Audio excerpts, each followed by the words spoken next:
herhalde daha fazla bir değişiklik. Bere olsa bu anca ama taze olsa değil. Ha eskiden beri. Bazen büyüme var ama. Mesela şu yaralar var mıydı? Yok. Her birine kendi verecek. Yeni mi oldu?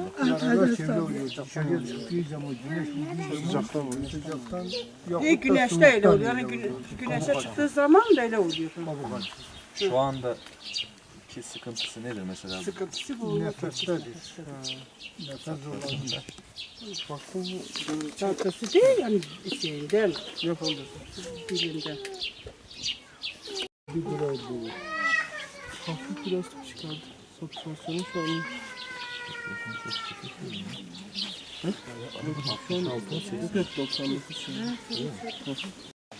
از هفت میشالا مفیدم باشه اون هفته آتنه اول آتنه خودش را راضی و ایشالا چاره کلید مادی درومی هم نرم درد نکن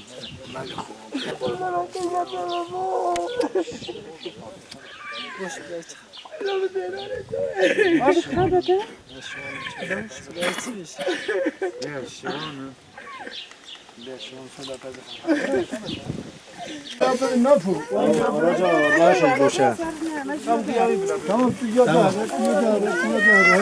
Abi ne belki.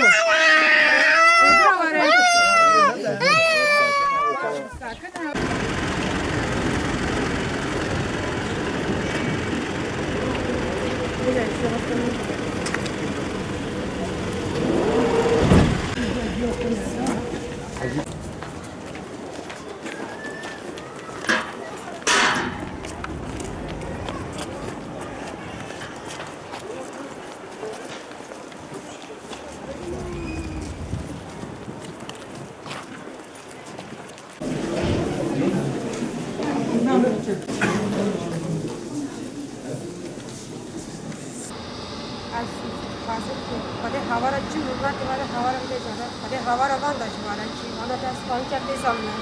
Yardım edenler kesamla bahane kesamla onu da hasta oldu. Dikarine. Hadi hava için bunlar böyle hava araban da var. Yardım edenler kesamla.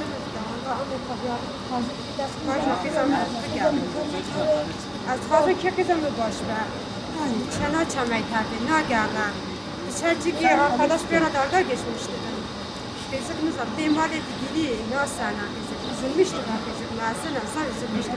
Az fazla ki tüm bakanlara ders koparış herkes ki halas ki.